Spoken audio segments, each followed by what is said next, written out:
cahaya cinta. We have 8 viewers on Facebook Live. So let us start. The rest will join.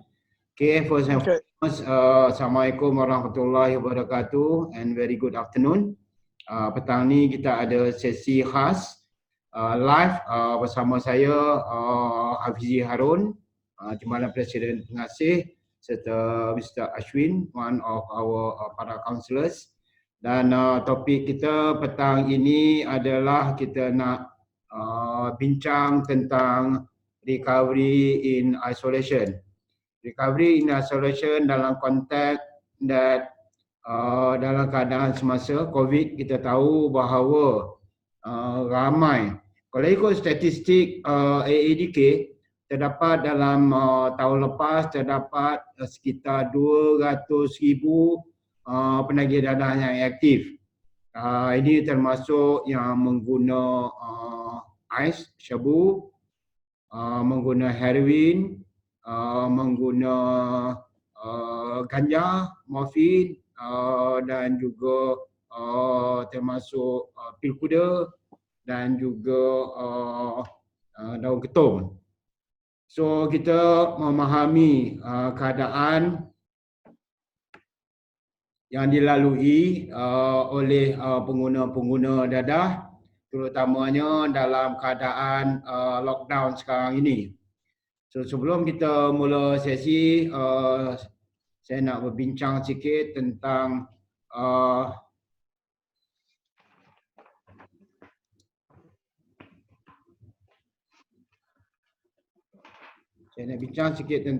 macam mana satu orang itu,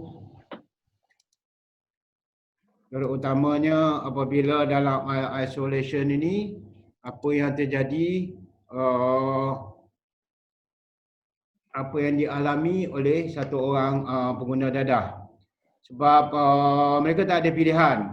Semalam dalam berita 11 orang penagih di Langkawi ditangkap oleh kerana dia tak ikut perintah yang ada sekarang ni. Dia tak ikut perintah lockdown.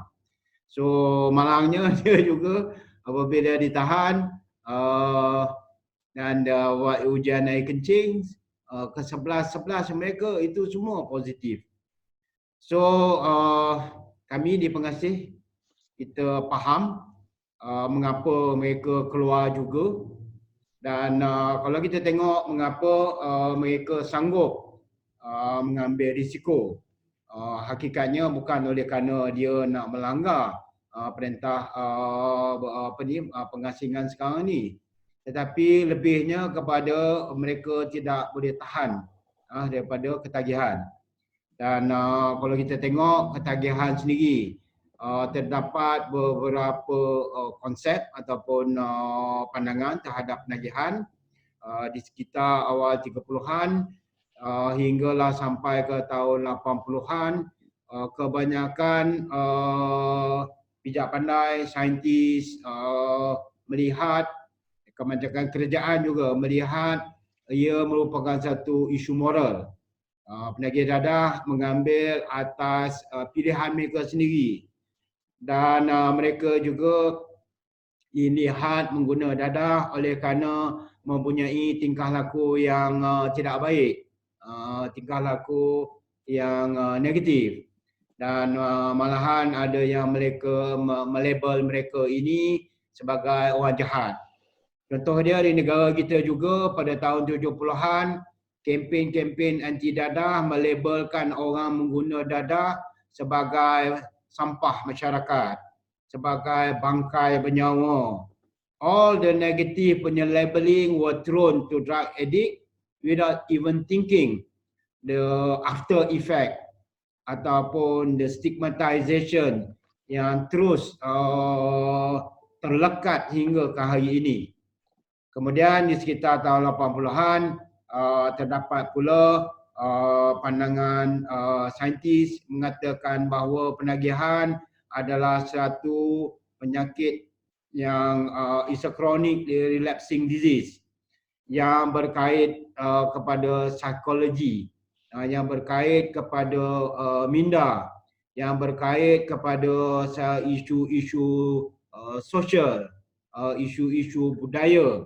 Sebab kalau kita lihat terutamanya di sekitar tahun 60-an, the baby boomers punya generasi, kita lihat bagaimana pergerakan hippies pada waktu ketika itu membawa satu budaya, membawa culture di mana menggunakan dadah adalah the in thing, the flower power punya children masa itu. Dan lifestyle ini juga tersebar ke seluruh dunia, terpengaruh, dan di sinilah bermulanya wave penggunaan dadah sebagai satu lifestyle. Kemudian pada tahun 2000, saintis lebih advance dan banyak kajian yang dijalankan yang menyatakan bahawa penagihan juga ada kaitan dengan genetik ataupun dengan DNA.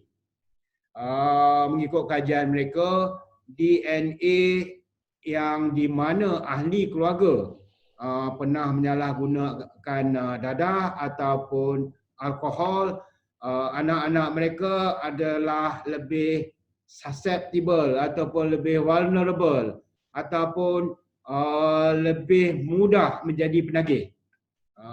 Mereka yang ada DNA berkait rapat dengan ahli keluarga yang mempunyai sejarah penagihan, dia punya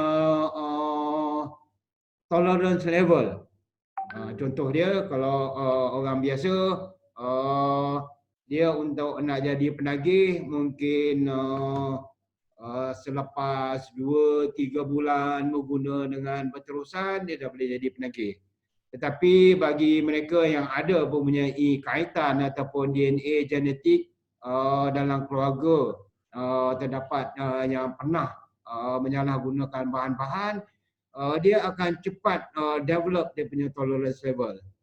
Dan dia juga dilihat sebagai satu penyakit yang merubah fungsi otak, di mana reward circuit dalam otak ataupun kimia-kimia dia yang di dalam otak, the neurons yang in the brain telah confused, rosak, dan juga ada yang berpandangan bahawa constant stimulation ataupun overstimulation of the brain neurons, dia akan mengeluarkan all the feel good punya dopamine, endorphin dan juga lain-lain. Dia boleh melibatkan kimia-kimia itu menjadi kekeringan ataupun kekontangan.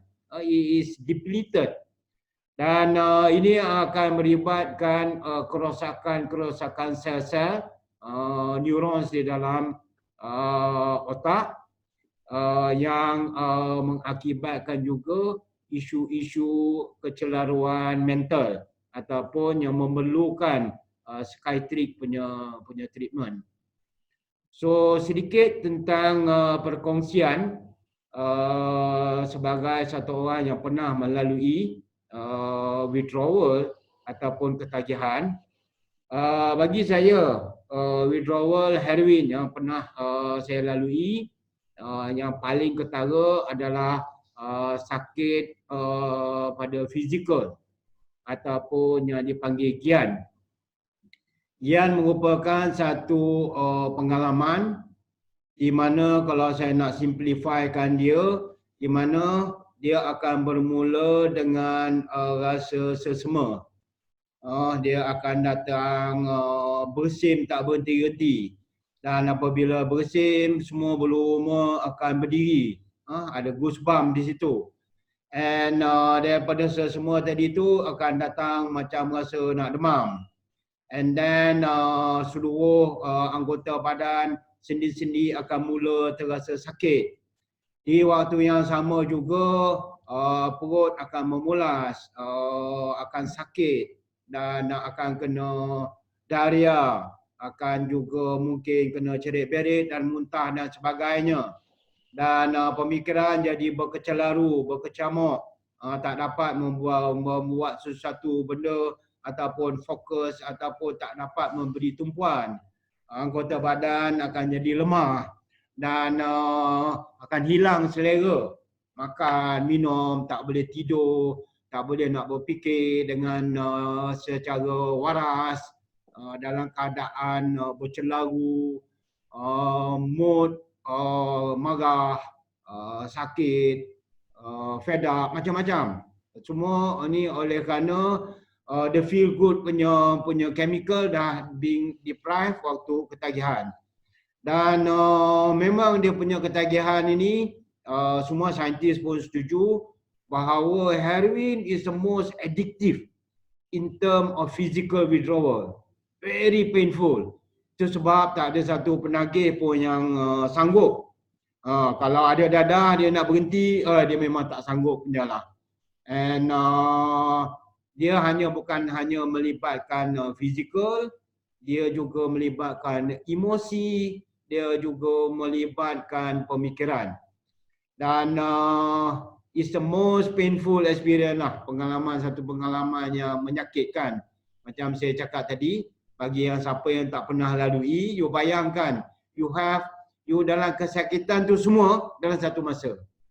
Dan kebiasaannya ini akan berlalu di antara, dia akan bermula daripada 4 ataupun 6 jam selepas pengambilan yang terakhir, dan dia akan berlalu yang paling teruk, paling kritikal selama 72 jam.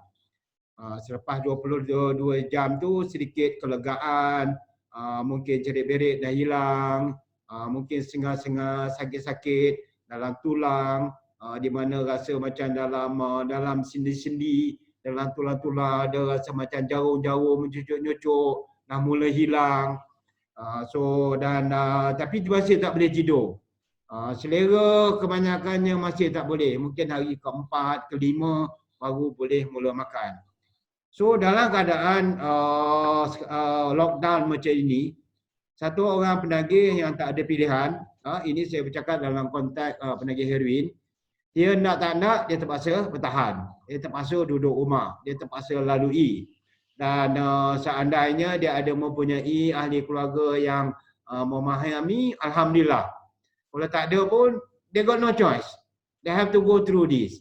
So mungkin untuk nak meringankan kesakitan, dia akan kerap mandi, dia akan makan sikit painkiller, whatever yang dia boleh dapat. Mungkin juga guna-guna herbal dan sebagainya.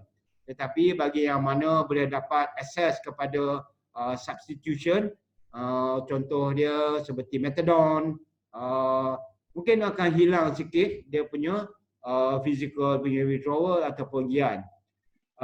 Begitu juga ketagihan daripada ais. Saya tak pernah melalui ais, mungkin siapa yang ada nanti boleh berkongsi. Tapi melalui observation, ais apabila the last time tu dia dah ambil, say after 8 hours, 12 hours, the last, dia akan mengalami crash.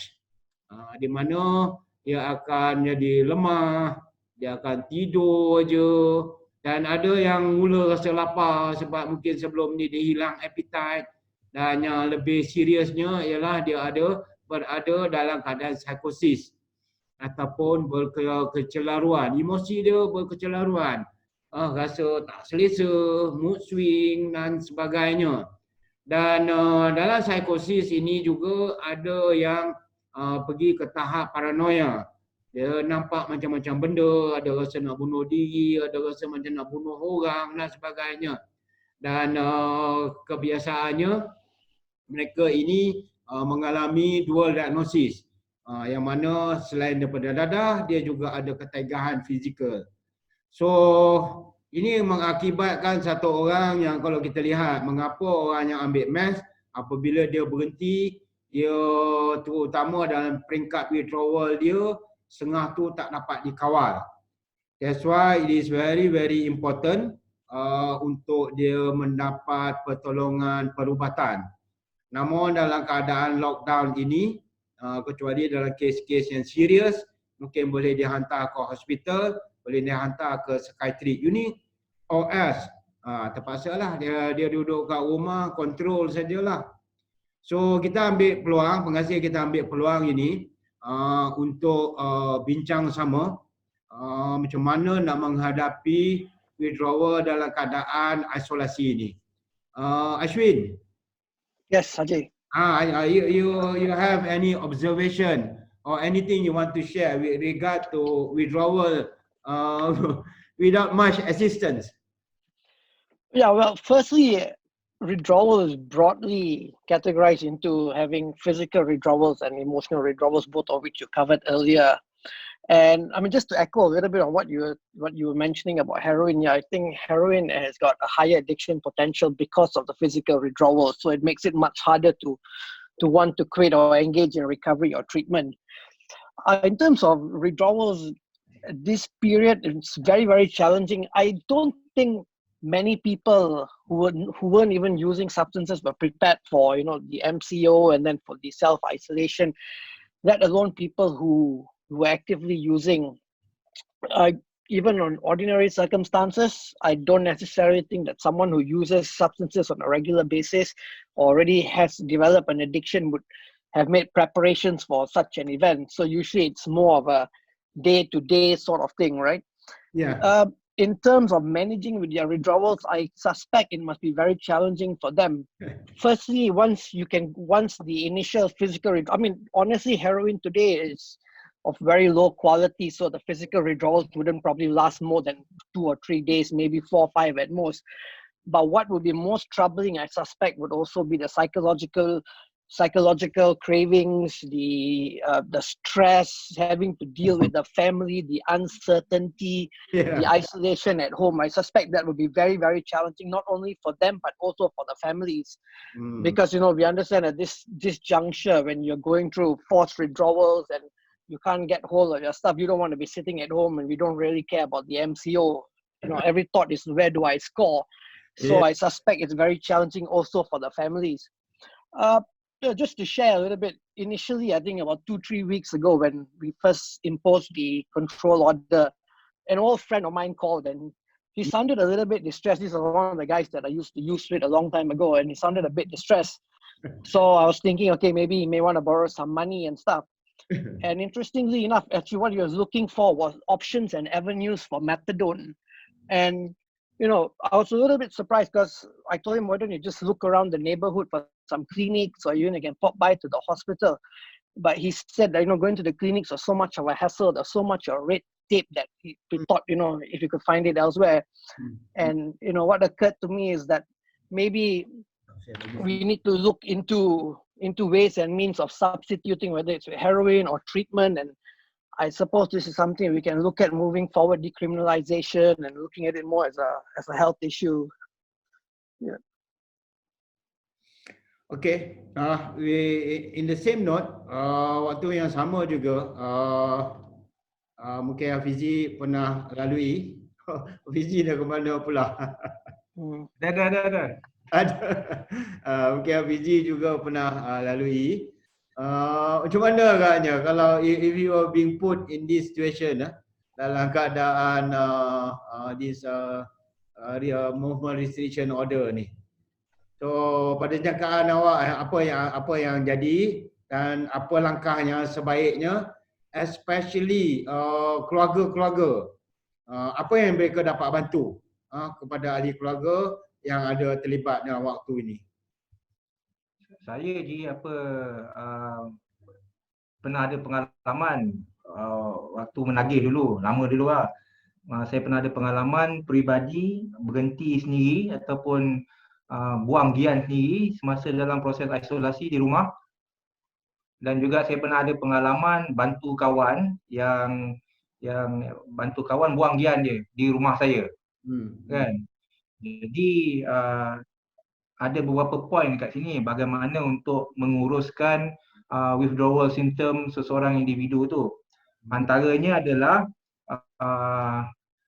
satu nutrition. Nutrition. Okey, makanan yang berkhasiat. Bila kita terutama sekali kalau sama ada penagih heroin ataupun penagih methamphetamines, jadi dia suppress appetite. Okey, bila suppress appetite, nutrients tak cukup, kan, vitamin dan mineral dalam badan tak cukup. Jadi bila withdrawal ni, kan, kita kena top up balik kekurangan zat, minerals, vitamins dalam tubuh badan. Jadi antara kaedah dia fokus kepada nutrients ni adalah makanan berkhasiat ataupun vitamins ataupun suplemen. Tu satu, fokus kepada nutrients, nak top up balik, kan, zat-zat yang kurang ni. Yang kedua, hydration. Hydration meaning banyak minum air. Kan, banyak minum air sebab kalau kita banyak minum air, kita replenish balik kita punya tubuh badan. Lepas tu kita bila banyak air, kita akan banyak berkumur, kan? Kita akan banyak berkumur, buang air kecil. Jadi ini akan mempercepatkan bahan-bahan kimia dalam badan kita ni keluar. Kan? Jadi hydration. Jadi pertama point dia nutrition, yang kedua hydration, yang ketiga juga mandi. Kan, mandi. Ini memang kalau untuk macam orang lama memang yang dah biasa dengan cold turkey, dia orang akan mandi. Kan, mandi boleh mandi air biasa ataupun air sejuk, kan, dan air panas pun boleh ataupun air suam, hot bath. Hot bath maknanya dia akan membantu.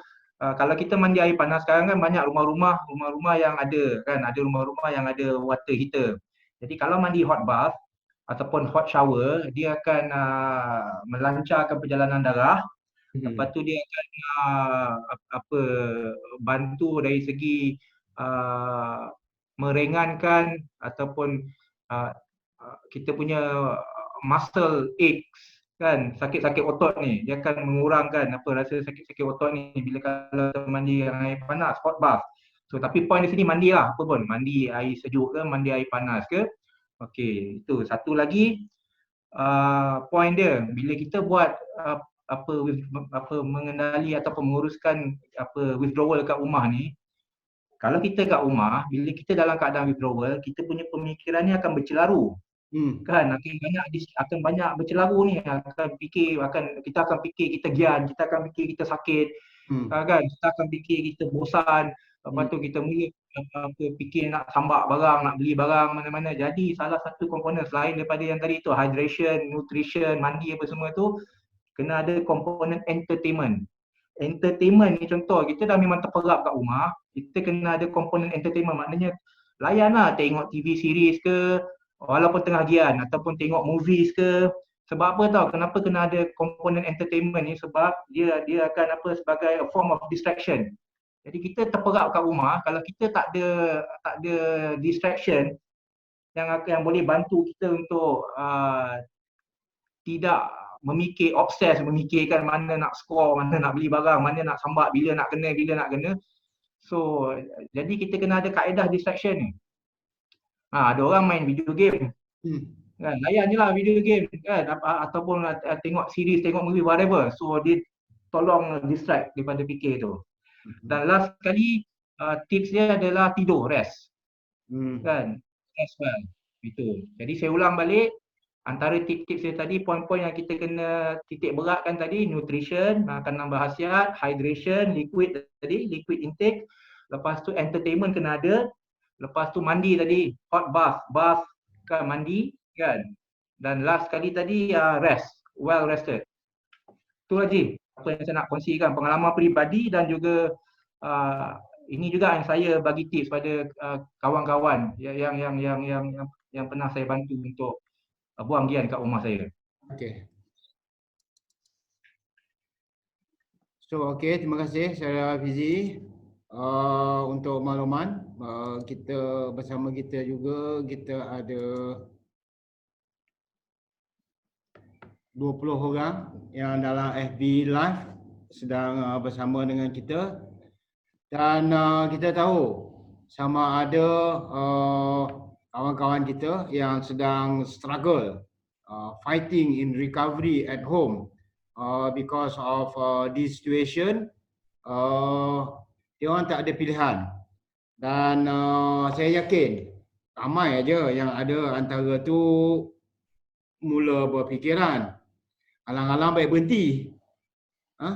Since I've got no choice, might as well I try to quit. Nak tak nak pun dah memang terkurung. paling tak ada pun kalau kita tengok lockdown pun dah 2 minggu. So at least mungkin the last time tu dapat skor, mungkin ada stok simpan-simpan ataupun kawan di awal-awal tu mungkin tokan masih berani lagi keluar hantar supply dan sebagainya. Paling kurang pun dah berhenti antara 1 minggu ataupun 10 hari. Kita dah masuk 3 minggu dah ni. Kurang-kurang dah 2 minggu dah. Basically physical withdrawal dah kurang sangat. Mungkin mood tu masih mood tu mungkin masih tak stabil lagi. So next kita nak discuss, kita nak bincang macam mana pula dalam keadaan kita lockdown ini, dalam keadaan kita diberi peluang, especially yang sedang melalui recovery, sama ada yang baru ataupun yang setahun, 2 tahun, yang 3 tahun, dan ini juga mungkin sebagai refresher kepada yang dah lama berhenti. So kalau kita tengok mengapa satu orang itu relapse, banyak faktor why people relapse. Daripada faktor-faktor peribadi, personal, daripada faktor fizikal. Kalau kita tengok the concept of the disease of the brain, di mana otak itu telah dikondisi, telah diconditioning in whatever situation, in whatever circumstances, especially dalam keadaan terkurung, dalam keadaan boring, kecuali terkurung dalam incarceration tu lain lah. Kecuali macam kalau terkurung dalam penjara ataupun terkurung dalam pusat-pusat pemulihan tu lain. Tetapi selagi kalau terkurung di rumah tu, yang sebenarnya badan terkurung tapi otak, jiwa meronta-ronta. Kalau boleh masih lagi tu, tangan pegang handphone nak tanya lagi, pusher mana yang ada lagi, siapa yang aktif, siapa yang berani keluar, I can offer more dan sebagainya. So this is a disease of the brain. Walaupun susah macam mana pun, that is addiction. Itu walaupun tahu dalam keadaan sekarang susah, tapi masih nak lagi, masih nak mengguna. Oleh kerana the brain tu craving that conditioning tadi tu. Maklumlah otak-otak orang yang mengguna dadah ni, dalam apa situasi sekalipun, sama ada dia ambil uppers ke downers ke, contoh dia nak kerja, dia ambil dadah. Nak rehat, ambil dadah. Nak tengok movie, ambil dadah. Nak buat apa saja, ambil dadah. Sekarang is now without drug. So otak akan berada dalam keadaan celaru. Selain daripada badan tadi yang dalam keadaan sakit. Dan betul bagaimana yang saudara Hafizi tadi cakap. Apa-apa benda yang boleh kurangkan, boleh boost balik fizikal. Apa-apa ubat yang boleh membantu, suplemen, vitamins, mineral dan sebagainya yang boleh membantu. This is the time untuk nak top up balik. Maklumlah apabila mengguna dadah ni, banyak benda ni semua kita neglect. Dan ini waktu untuk nak replenish balik. Nak hidupkan balik sel-sel yang ada dalam diri kita, dalam otak kita. Have a lot of good nutrition food and take a lot of fluid. This at least will ease off. Di waktu yang sama, the more difficult part is because of our emotional dependence. This is the most, ini yang paling susah, ini yang paling sukar, ini yang ramai even I would say that ramai orang tak faham. Apabila tak ada dadah, emosi koyak, habis, rabak, jatuh. Itu yang kadang-kadang benda-benda sikit aja nanti boleh nak jadi mengamuk. Boleh jadi huru-hara kalang kabut nanti dalam rumah. Oleh kerana emosi itu tadi very dan very hypersensitive. Benda nanti sikit je, mungkin pasal remote TV je. Boleh mengamuk, rage dan sebagainya. Because sekarang emosi itu dah raw. Tak ada dadah nak endamkan lagi emosi ni. Dan di waktu yang sama juga pemikiran. Tadi macam saya cakap earlier, pemikiran tu masih di peringkat awal centered non-drug. And then masuk 2 minggu ni, memang tak adalah, tak ada token berani keluar. Polis banyak, roadblock mana-mana dan sebagainya. Tapi masih terfikir, siapa ni, kat mana ada stok lagi ni. Mungkin pemikiran tu masih ada lagi, masih nak mencari. Dan dalam keadaan pemikiran yang bercelaru ni, terutama kalau yang baru dalam withdrawal, nanti tidur pun kacau. Dalam tidur akan mimpi, mengigau dan sebagainya. Dan really disturb orang yang undergoing withdrawal mentally. And di waktu yang sama juga spiritually mungkin ada yang dah mula timbul insaf. Dia tengok this is a blessing. Ini ada hikmah, nak terkurung. Susah sangat nak berhenti selama ni. Inilah mungkin masanya untuk nak lembutkan hati, didik hati, pujuk diri, try, cuba buat, cuba praktiskan. Bagi yang apa saja agama, try to practice in whatever spiritual values that you believe. Bagi orang Islam, cuba start dengan doa dulu. Minta tolong. Dalam keadaan ini, dalam keadaan terkurung ni, tolonglah, bantulah, hilangkanlah, kurangkanlah segala kesakitan ini. Supaya bagilah kekuatan, kesabaran, ketabahan. Dan of course, memang apabila ada masa-masanya, penagih memang powerless terhadap dadah.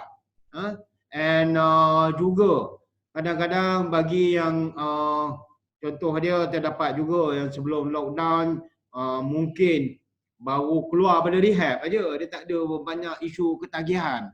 Tetapi oleh kerana gangguan emosi, oleh kerana gangguan daripada mental, kita nanti rasa tak boleh nak kawal, rasa tak boleh nak kontrol diri. Tak juga walaupun terkurung. So we are powerless over this addiction. Di waktu yang sama juga, hopefully lah, saya harap ada keluarga juga yang mendengar. Bukan senang nak lalui proses-proses withdrawal, proses early recovery, proses terpaksa berhenti dalam keadaan yang macam ini, dalam keadaan terpaksa. So, harap-harap keluarga, terutamanya yang terdekat, fahamlah, tolonglah, supportlah, give all the encouragement. Dan inilah waktunya juga, kalau boleh, asingkan, detachkan daripada kawan-kawan yang mengguna, daripada pengedar-pengedar, daripada tokan-tokan dan sebagainya. Dan di waktu yang sama juga, inilah masa juga untuk nak ambil kesempatan, advantage untuk nak meningkatkan quality of life. Macam Saudara Hafizi tadi cakap, fill up your time. Mungkin kalau suka tengok video, banyak ada channel-channel, even internet, banyak dalam YouTube. You can go to TED Talk and whatever, there's a lot. And juga buat sesuatu perkara yang produktif. Dan kita tahu, kita jangan nak harapkan mana-mana pertolongan daripada luar waktu macam ini. So look for a support system yang boleh bantu kita. So kita nak bincang tentang isu ni. If you any of you yang tengok dekat Facebook yang bersama dengan kita, you boleh bagi soalan, you boleh bagi cadangan. But meanwhile, I would like to ask Mr. Ashwin. what's your observation on this, or what are your views in taking advantage out of this situation to further improve or enhance recovery? Okay. Well, firstly, like what you were saying earlier, people may not have, someone may not have thought about, engaging in treatment or in recovery prior to the MCO, right? Because we understand that there are a number of stages when you want to change. And usually, so initially people do not see that there really is a problem, and hence we always say that I don't have a problem, other people around me have a problem, the pre-contemplation stage. Now this is a great opportunity for someone to reflect back and say, yeah, well, maybe there is a problem. Well, without the ability to go and score stuff, I am suffering, so maybe I may want to look into change. So yeah, basically what I'm saying is a great opportunity to explore the possibility of changing. In terms of engaging in recovery and sustaining recovery, maybe it's good to start having a brief recovery plan. A number of things, like Hafizi was saying earlier, very, very important things: distractions, nutrition, and health. We can ask ourselves, or those who are embarking in their early recovery, what is it I need to do on a daily basis to sustain my recovery? Most importantly, we need a routine. Right, for those, like in Pengasih, we encourage them to get up in the morning to solat, and then they start their day, they have a shower, and you have a breakfast, and you have a routine. So it's important to actually list down what are those things that I really need to do every day. Some people may need to write into a journal a gratitude list, what am I grateful about today. Other people may actually need exercise. Some people may need someone to talk to, connection, playing with your pets. So one, again, it's important to list down what are those things that I need to do on a daily basis. And this boils down, it's different based on the individual. Different people that got different rituals that they need to do every day. That is one. And then secondly, maybe to have a look and see what is it I need to do to sustain my recovery, but I'm not doing it for some reason. Right? For instance, maybe after 3 months or 4 months of going to NA meetings or smart support groups, you get a bit malas to go for groups, and then you see that there is some mental relapse, you're getting a bit leceh. So it's important to also list down what are those things that I need to do to sustain my recovery, but I'm not doing it. And this will give us some insight on what is it that, how can we further strengthen our recovery. Further on, I also think it's important, if you're already at that stage, to actually look at what are your triggers. Broadly listing down what are those triggers. If your triggers are going to social media and reading, or going on forums about drugs and addictions, then how can you overcome those triggers? Being in WhatsApp groups with your friends, is that triggering you? Paraphernalia such as lighters or whatever not it is, what cigarette foils, tin foils, to list down what are these things that are triggers. And then also then possibly on the next column, writing down what I can do to overcome those triggers. Further on, I also think it's really, these are self-management, yeah, but sometimes, and we understand that with addiction, relapse, sometimes we go into phases of crisis where it's difficult for us to manage on our own. And what's important is usually when we get to that stage, not everybody, our attitudes towards seeking help, not everybody is comfortable going up to maybe their parents or their friends and saying, look, I actually need some help right now. So it's important for all of us in recovery to actually set roadblocks. Like at this phase, when I am behaving like this, when my mood is, I'm irritable, I'm edgy, when I start getting angry over remote controls, and I start thinking about scoring and going out of the house, this is when I know I've come to that point where I really need to get help. And perhaps we can talk to our families or the people around us and tell them that when I start getting this way, please reach out to me and come and give me a hand. Just to add on to that, knowing very well that especially for those that do not plan today for recovery, plan that they want to stop, and because of this MCO, they are forced to quit. So definitely they are undergoing emotional turbulence. Yes. So you have any observation or views on this so that they can come down a bit so that it's more manageable emotion. Uh, yeah, in terms of emotions, and I'm taking the assumption that most of the people that are in the situation are actually living either with family or living with friends. If I take that, if I take that observation, sorry, if I take that standpoint, then I also think that it's important for the people around them to be more receptive, to understand that, you know, the person that's actually undergoing withdrawals right now is going to be moody, they're going to be irritable, they're going to need someone to talk to. So I think the people around them also play an important role. For the person itself that's going through withdrawals, I think when it comes to dealing with your emotions, what's most important sometimes is having connection, right? Having someone to talk to, having someone to share with. And at a time like this, when you are uncomfortable physically, mentally, emotionally, you're confined in a small place and you cannot reach out to get help, that is very, very challenging. On a lighter note, the good thing is that there seem to be quite a number of channels for us to actually reach out online. For instance, I think Mercy Malaysia has got a toll-free setup, and I think another one or two. So if you actually do require some emotional support, I would definitely suggest reaching out to some of these organizations, or, you know, calling a friend, or, you know, if you are from treatment or been in a treatment center, call your case officers, call your counselor, call your family, just call and speak to someone and tell them how you feel. Often making a call or reaching out is good enough to keep us, you know, to help with our emotions. Okay, based on the same note, Fizi. Saya saya nak tambah sikit point. Satu, saya melihat setiap apa yang berlaku ni ada hikmahnya. Okey. Jadi kita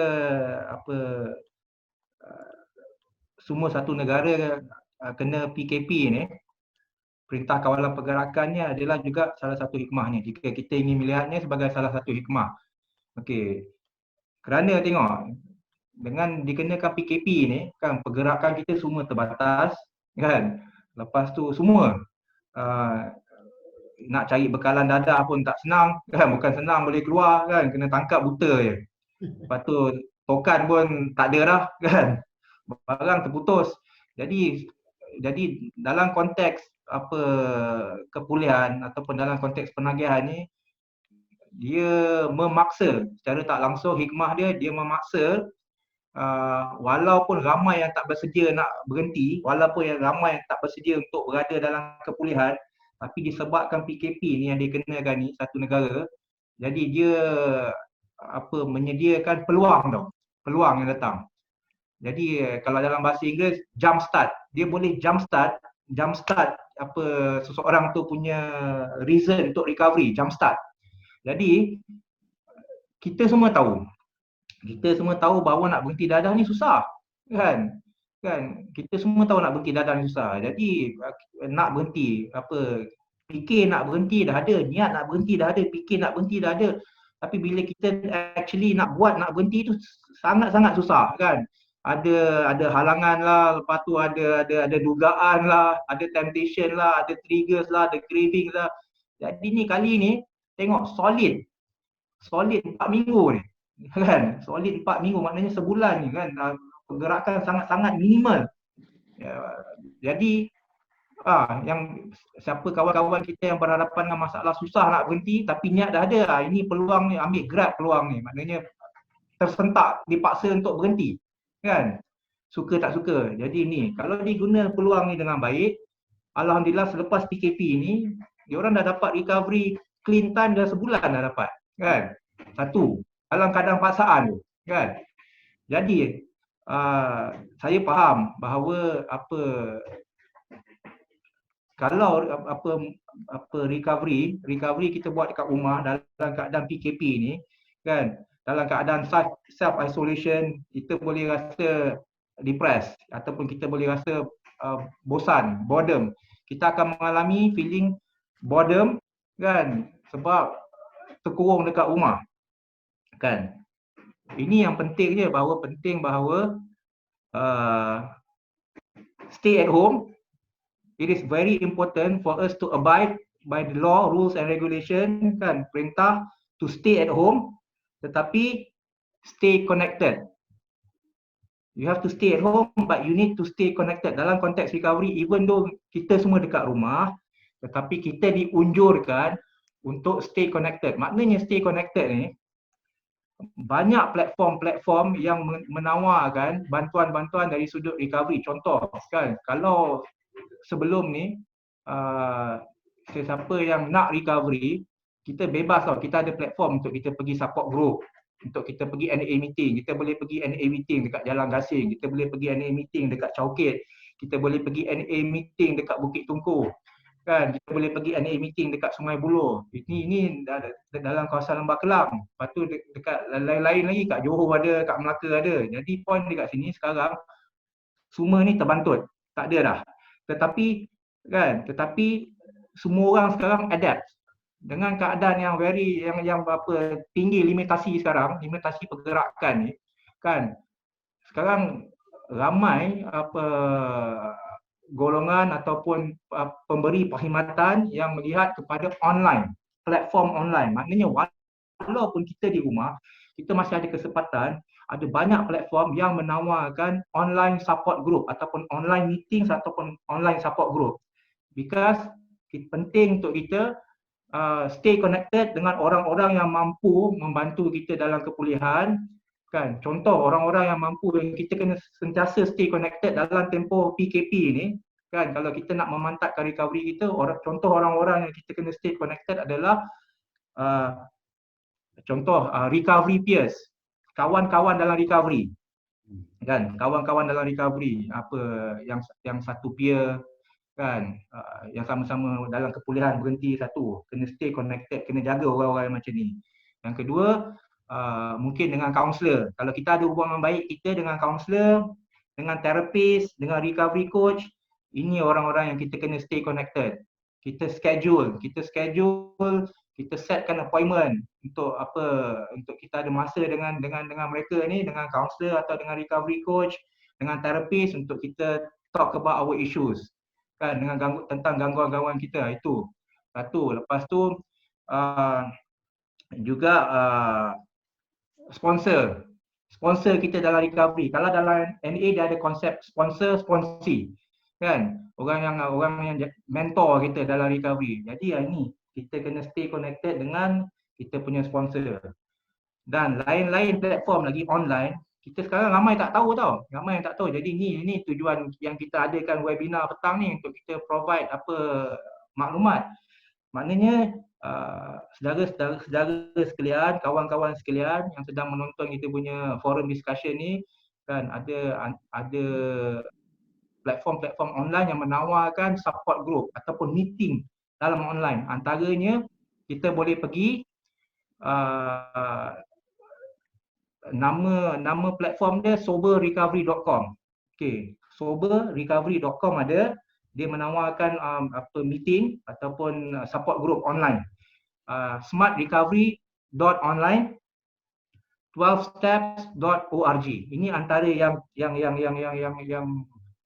terkenal ataupun yang paling ramai orang visit. 3 ni. Saya ulangi sekali, soberrecovery.com, smartrecovery.online dengan 12steps.org online. Ini tapi English based kan. Supaya English speaking masuk, kan, dan boleh berinteraksi dalam tu. Mereka ada dalam bentuk online support group. Dan banyak lagi dalam Facebook. Dalam Facebook pun ada kawan-kawan kita create, kan, diary survivor kepulihan contoh. Saya ahli dekat situ juga. Ada jadi ada contoh diary survivor kepulihan. Itu semua support group. Kawan-kawan kita Malay speaking, kan, lain-lain bangsa pun ada. You can talk and post things about recovery, kan, discuss dalam tu, boleh chat dalam tu. Itu antara platformnya situ. Jadi pentingnya selama kita dalam PKP ni untuk stay connected dengan orang-orang yang mampu untuk bantu kita ataupun menambah nilai kita, memperkuatkan kita punya recovery. Okey, satu poin yang penting yang saya nak ambil daripada apa yang Ashwin cakap. adalah penting apabila kita di rumah, pasal salah satu punca utama trigger kita ataupun kan dalam tempoh recovery PKP ni adalah boredom. Okey, boredom ni kita punya bosan ni kan, bila datang bosan itu yang kita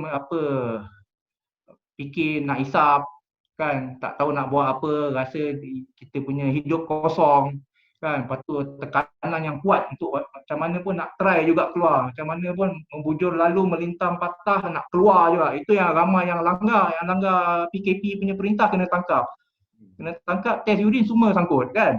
Sebab itu lah nak gamble juga. Dan nature kita kan, nature orang macam kita ni risk taker behavior, suka gamble. Jadi poin dia penting untuk mengelakkan daripada itu berlaku adalah penting untuk kita ada jadual harian. Dalam bahasa Inggeris dia panggil daily schedule. Penting sebab apa kena ada daily schedule?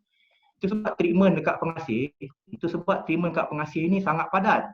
Daripada bangun pagi sampai tidur malam, semua ada time dia tersusun tau, teratur time dia. Ada time bangun pagi, ada time breakfast, ada time untuk beriadah, ada time untuk solat, ada time untuk berehat, ada time untuk tidur, semua ada.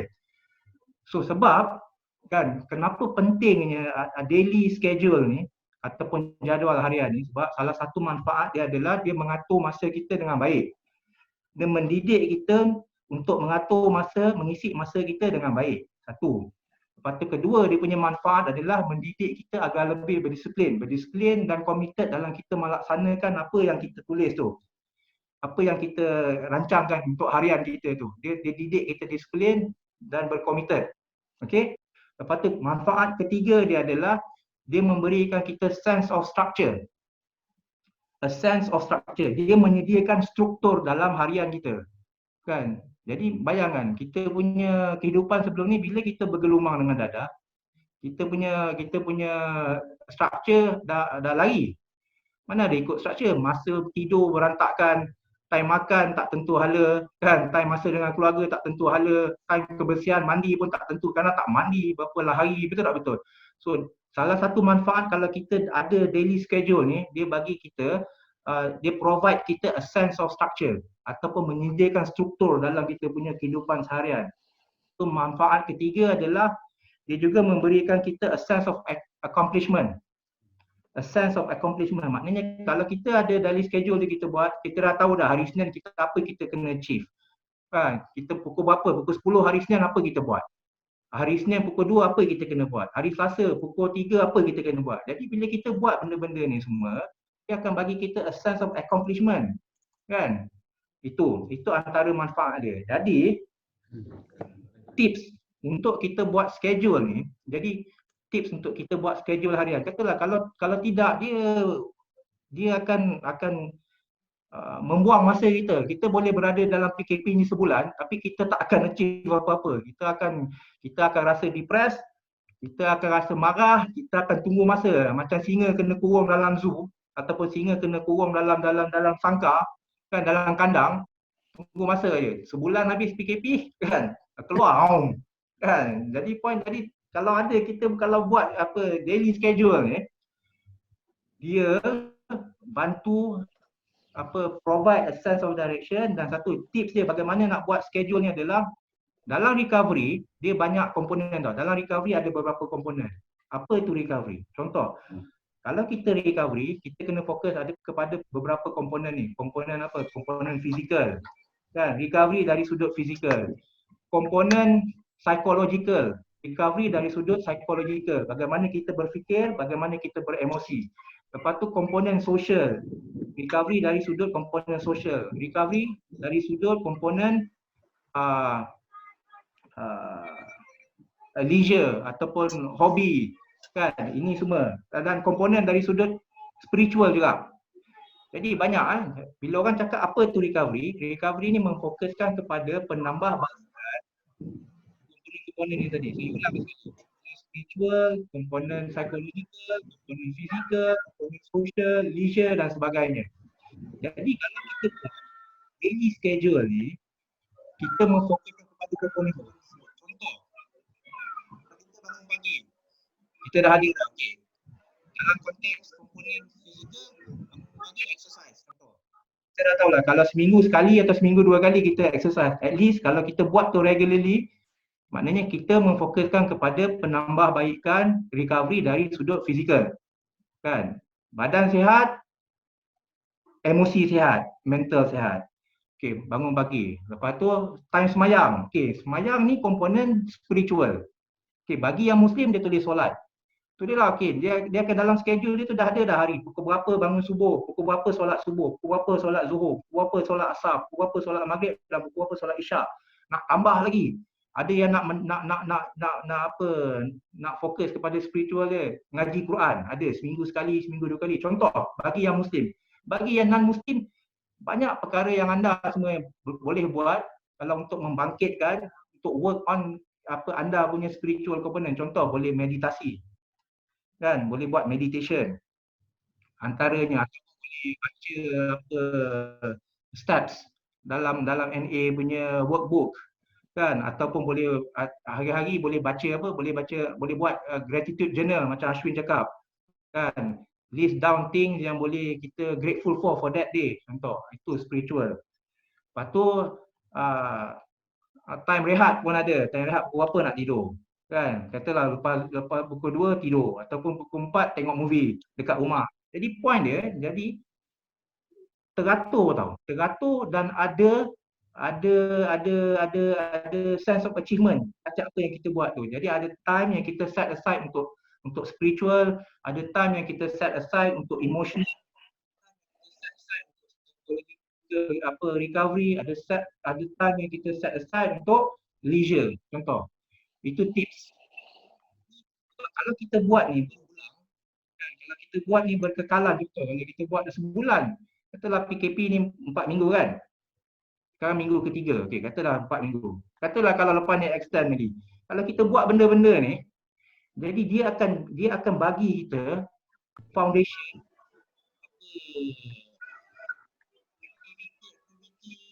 baru, kan, dia akan bagi kita foundation benda apa, kan, kita hari-hari kita dah tahu apa kita nak buat. Jadi kita punya kehidupan ni lebih terarah.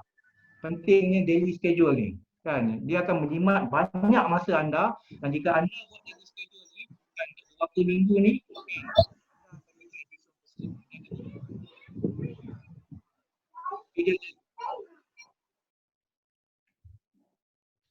Okey, Fizi.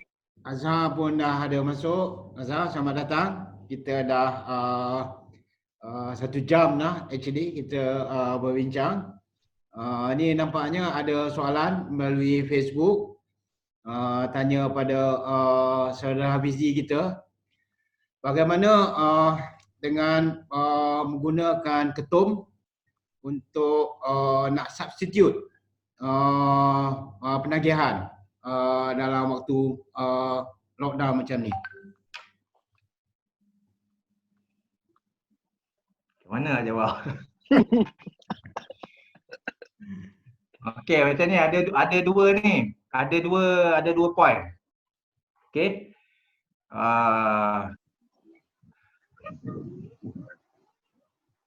Kalau dari segi legal, kan, dia tak legal, kan.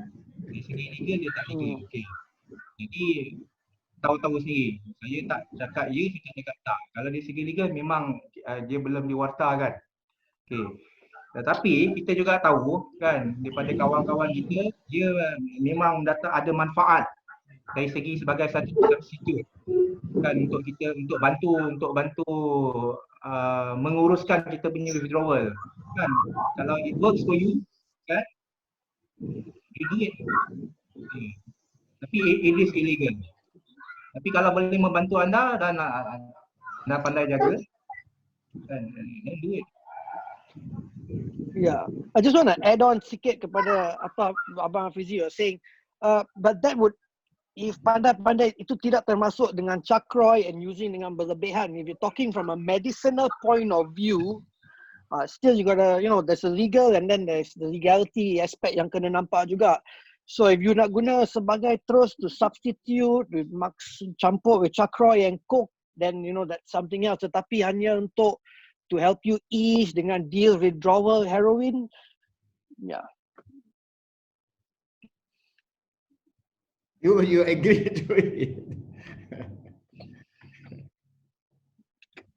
So, okay, Azhar. Azhar dengar ke? Ya, dengar tak, Jin? Kita Okey. sedang berbincang tadi on the first part kita bercakap tentang penagihan dan juga withdrawal khusus dalam keadaan terpuruk sekarang ini, dan kita dah masuk part yang kedua, iaitu bagaimana dalam keadaan terpuruk ini untuk menjalani penagihan, untuk menjalani pemulihan bersendirian, in isolation. So mungkin Azhar juga ada pandangan ataupun pengalaman dalam ini. Silakan. Okey, selamat petang semua. Maaf lambat masuk sikit. Okey, bagi saya sebenarnya tak ada beza pun sebenarnya kalau nak kira sebelum PKP ni dengan dalam masa PKP ni. Kalau tengok dalam sudut treatment recovery yang kita perlu buat. Sebab bila kita dalam recovery is our responsibility. Kan? Bukan orang lain punya tanggungjawab. Jadi dalam masa sebelum kita PKP pun, the whole of our recovery kan, kita yang structure kan, kita yang jaga, kita yang enhance dia, dan kita yang pastikan kita ikut pantang larang apa yang kita perlu buat dalam recovery kita kan. So kita continue je apa yang kita selalu buat sebelum ni dalam recovery kita kan. Recovery is not about stopping drug only kan, bukan hanya berhenti dadah je. Recovery is about back to reality. Dalam reality kita ada relationship, ada family, ada kerja, ada sekolah ke, ada belajar ke, ada komuniti, ada masyarakat semua kan. So dalam katalah kita nak cakap tentang masa dalam PKP ni, ini kita kat rumah, kata tak boleh nak pergi mana-mana. Okay. Jadi ini adalah peluang untuk kita praktis cara kehidupan ataupun rutin yang sihat, macam Ashwin cakap, macam Abang Fizi cakap tadi. Kita ambil peluang ni kan. Trigger tu sampai bila-bila, ada PKP ke tak ada PKP ke sama juga dia punya trigger kan, tak ada beza ya. Craving pun sama juga kan. Okay, cuma ambil peluang ni lah kan. Saya pun tak nak terang panjang-panjang sebab Ashwin dah cakap, Abang Fizi dah cakap tips untuk jaga recovery kita kan. Kena ingat tu je kan, kita harus bertanggungjawab lah pada diri kita sendiri kan, pada keluarga kita. Ambil peluang ni untuk, ini ada satu hikmah untuk kita untuk praktis satu kehidupan yang sihat sebagai recovery person. Itulah pandangan saya.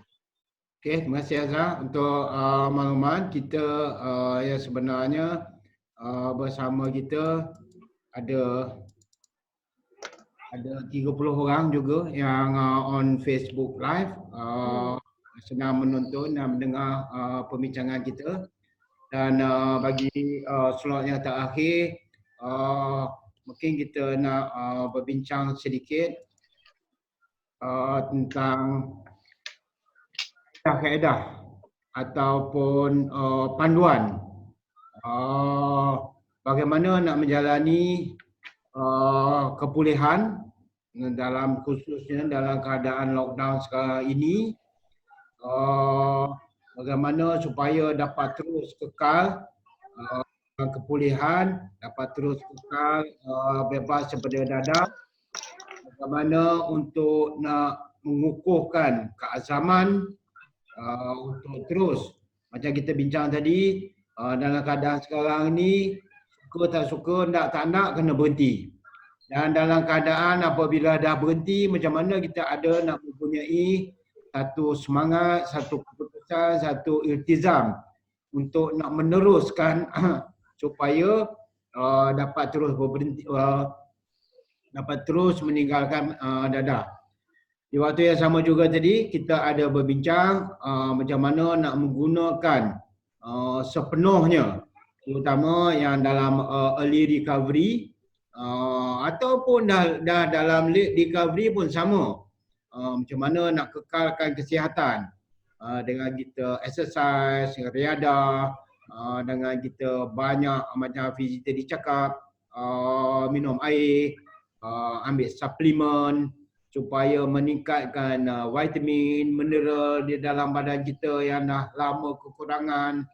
Dan mungkin ini waktunya yang sesuai. Terutama bagi yang ada mempunyai keluarga. Ini masa mungkin yang sesuai untuk open up, untuk nak meluahkan, untuk nak berkongsikan dengan orang yang tersayang. Sama ada kepada ibu, bapa ataupun kepada isteri ataupun macam saudara Fizi tadi cakap, adalah ini masa supaya komunikasi tidak terputus dengan kawan-kawan, terutama kawan-kawan yang dapat membantu untuk kita dalam kepulihan. Waktu yang sama juga, masa juga boleh diisi dengan membaca buku-buku yang dapat membantu, melihat video. Contoh dia dalam YouTube, there's so many video-video yang dapat memberi inspirasi kepada kita. Dan saya rasa ini adalah waktu yang paling sesuai untuk nak merenung balik diri, to do an introspective, lihat kepada diri sendiri untuk kita dapat menerima kehidupan dalam arti kata yang sebenarnya. Accepting life, living life in life term. Not that this is a difficult part, but this is the opportunity ini time yang di waktu yang sama dalam keadaan kita lockdown ini, this is the best time juga untuk practice self care, jaga kebersihan, jaga kesihatan, mungkin buat benda yang selama ni kita tak dapat lakukan.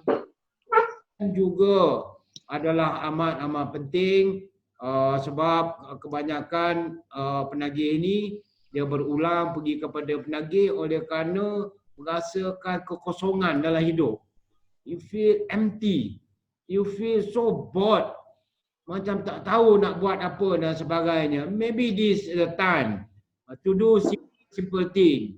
Mungkin nak repair basikal yang dah lama, biarkan rosak, ataupun almari mak yang dah lama terbengkalai ataupun dah rosak. This is the time. Keep yourself busy, keep yourself occupied. Dan kadang-kadang satu perkara kebanyakan dalam recovery terlupa ialah dia melihat kepada masalah. You look at something that is out of you. Lupa tengok that you are already clean. You need to feel good. Kena rasa rasa lega. Saya selalu bagi analogi dah clean ni, dah bebas pada dadah ni, macam dengar radio, siaran dia tepat. Dia tak ada banyak gangguan. Kalau dengar radio, dia punya channel tak tepat, dia lot of hissing sound dan sebagainya. Dan sejauh mana yang mungkin kita boleh cuba elakkan daripada sebarang bahan-bahan gantian supaya terus clean dalam arti kata sebenarnya, kecuali ubat-ubatan yang dibenarkanlah. Dan kita kena juga ingat bahawa there will always be trigger. Terutama duduk kat rumah. You still in the same room. You still where you're using. Masuk toilet, di mana toilet tu juga tempat you punya tempat yang biasa guna. So banyak trigger, people, places, semua sentiasa ada di keliling. Dan beware of cross addiction. Kalau dulu sebelum lockdown mungkin drug of choice, ais ataupun heroin. Dah lockdown ni nanti main beer, main liquor je dah ketagih ke lain pula. So again, you need to set a healthy boundaries. You need to know your limit.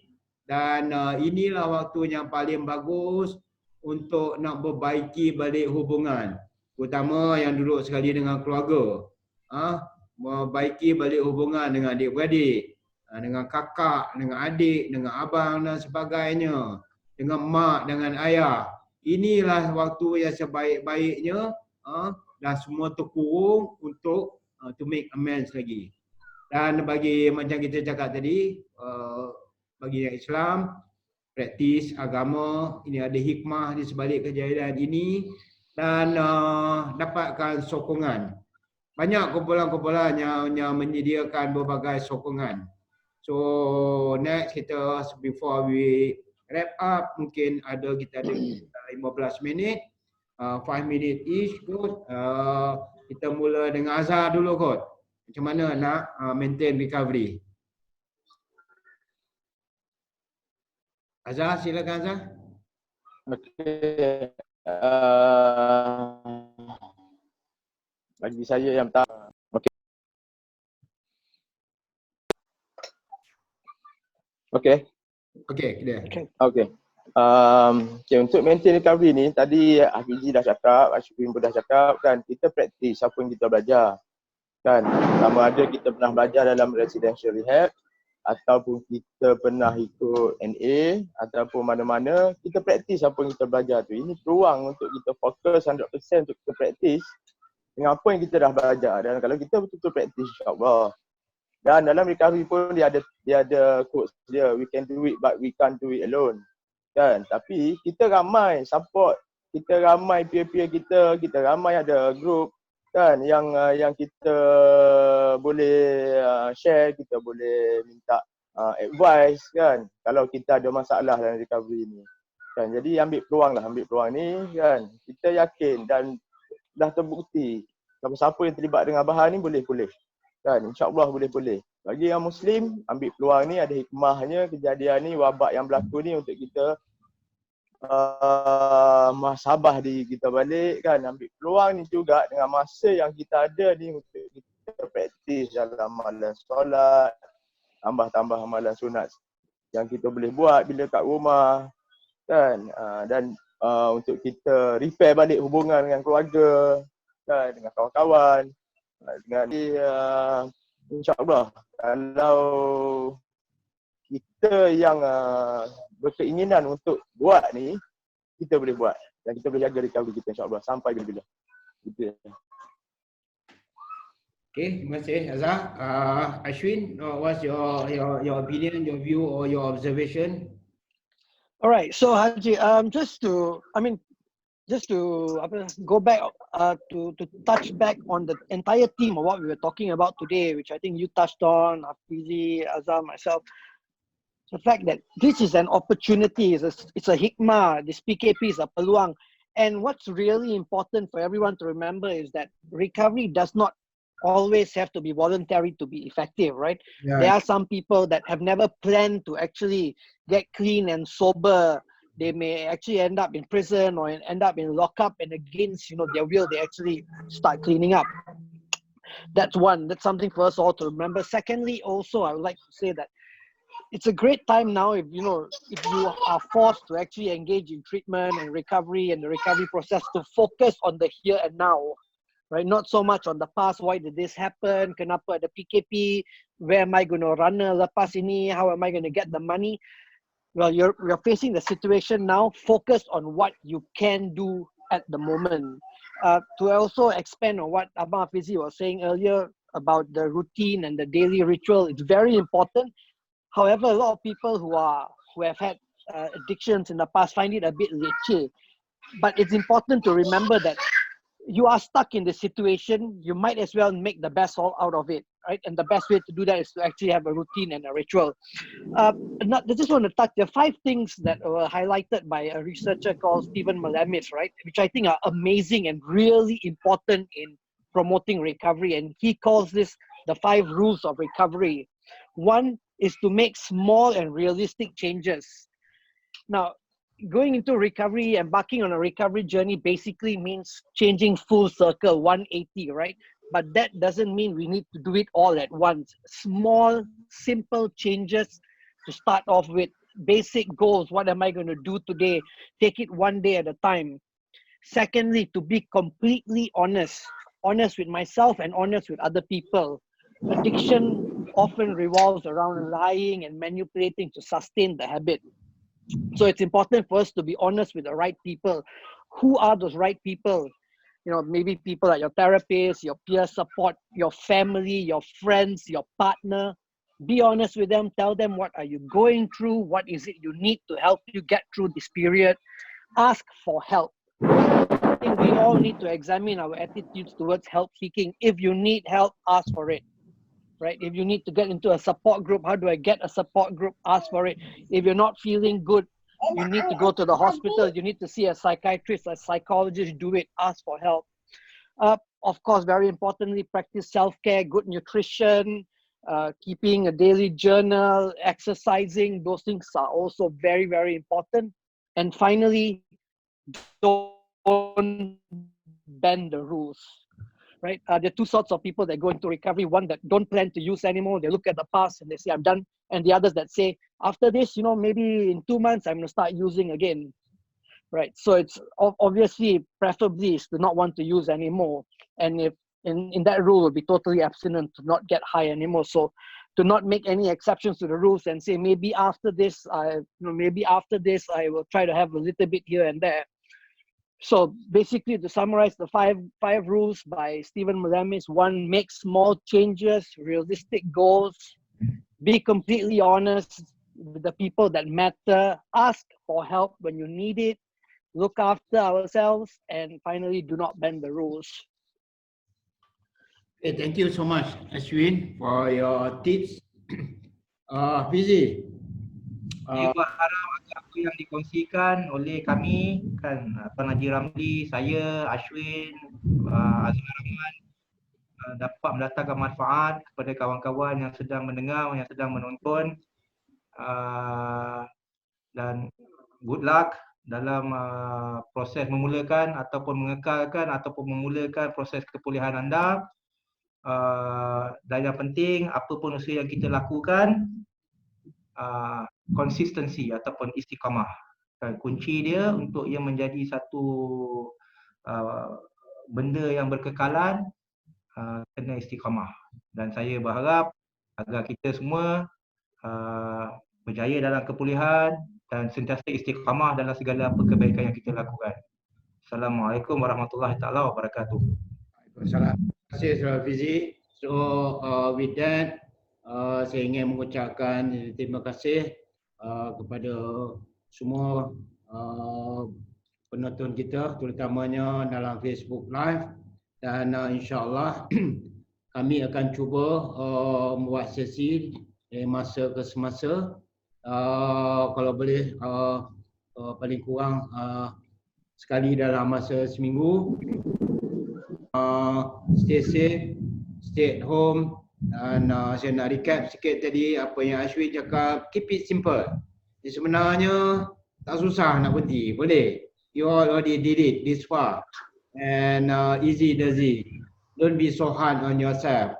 Dan be grateful that out of this situation comes the opportunity to lead back to normal life.